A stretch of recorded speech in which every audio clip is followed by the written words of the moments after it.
Planejamento cirúrgico da optativa de cirurgia, nono período. Comigo, Bruna Chaves e minha dupla Silvia Braga, para a exodontia dos dentes 48. Será realizado no dia 4 de 5 de 2023, com a paciente Júlia Gabriela Moura Lemos, que possui 20 anos e 63 quilos. Na anamnese, ela relatou como queixa principal que quer tirar o siso. A história da doença atual, o paciente relata que tem sintomatologia dolorosa no dente 48 e também sente uma pressão que esse dente exerce sobre a boca. A paciente não faz nenhum uso de medicação e não está sob nenhum tratamento médico. A paciente relata não ter alergia a nenhum componente e nem reação a algum anestésico tópico. Aqui nós temos na imagem apontado pela seta o dente 48 que será extraído. Aqui tem a tomografia, em que a gente pode visualizar que a raiz está em contato íntimo com o nervo alveolar inferior. As raízes não possuem dilaceração e está mesoinclinado.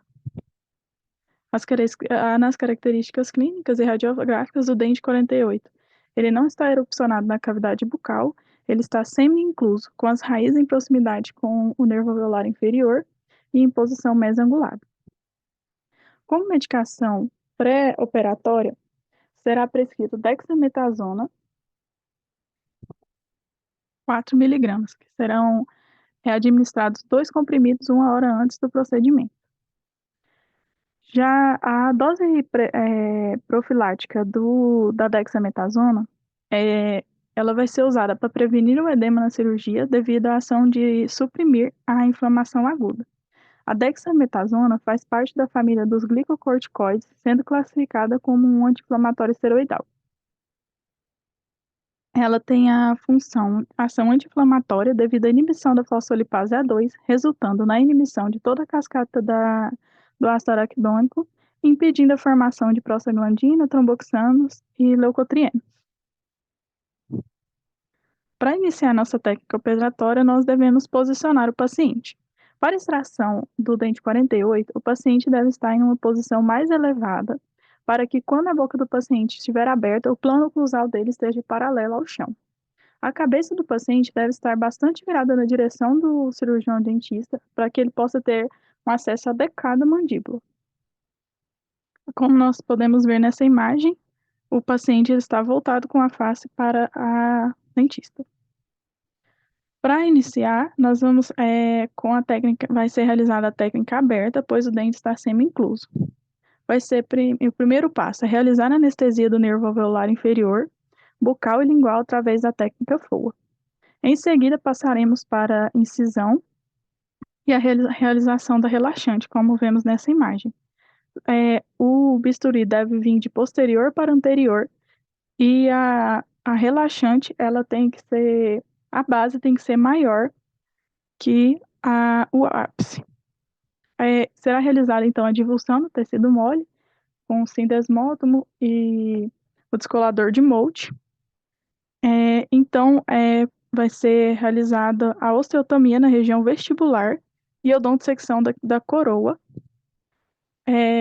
Primeiramente, será testado se o dente sai sem a precisão da odontosecção.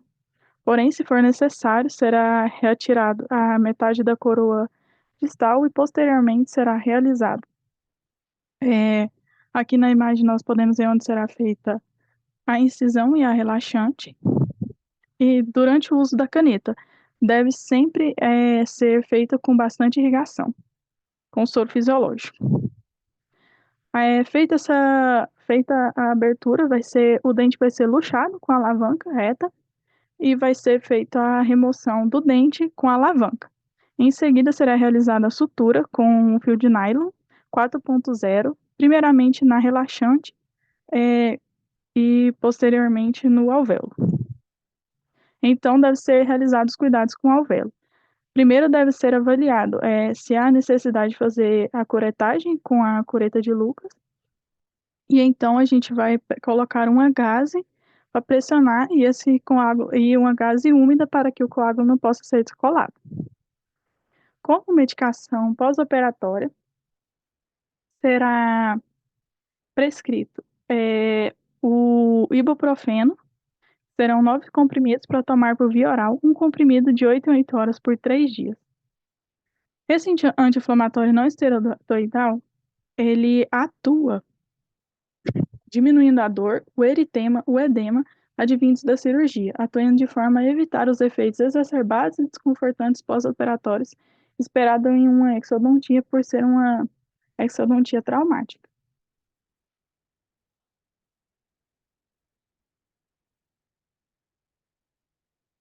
A dipirona será dipirona 500 miligramas,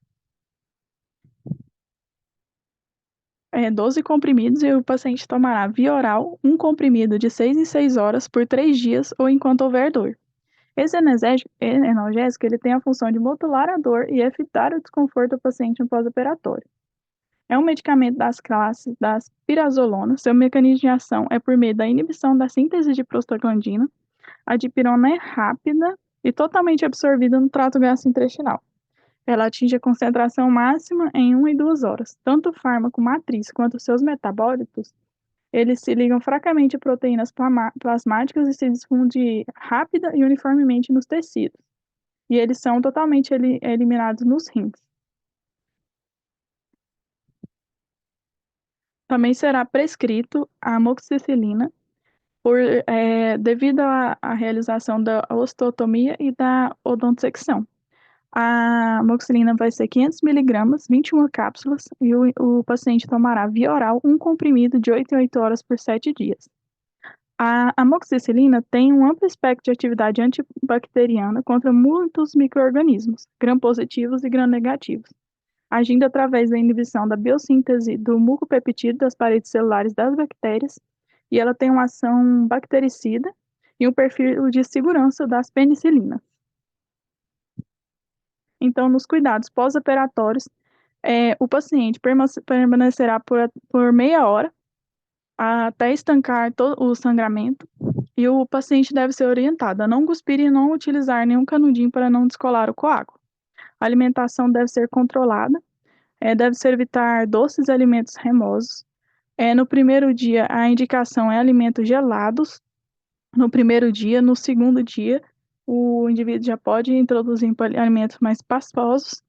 Ele deve fazer compressa gelada nos 2 primeiros dias pós-operatório, protegida por um tecido para que não haja queimaduras na pele. E após 2 dias ou 3 dias, se ainda tiver muito inchaço, o paciente pode fazer a compressa quente para dilatar os vasos linfáticos e fazer o retorno desse líquido. Deve também se evitar álcool, cigarro, durante a primeira semana pós-operatória. Orientar que a medicação ela deve ser feita de forma correta nos horários indicados para evitar dor, os inchaços e a anti-infecção. Em caso de inchaço ou dor intensa persistente após o 3º dia pós-operatório, o paciente deve retornar à clínica para a reavaliação. Muito obrigada.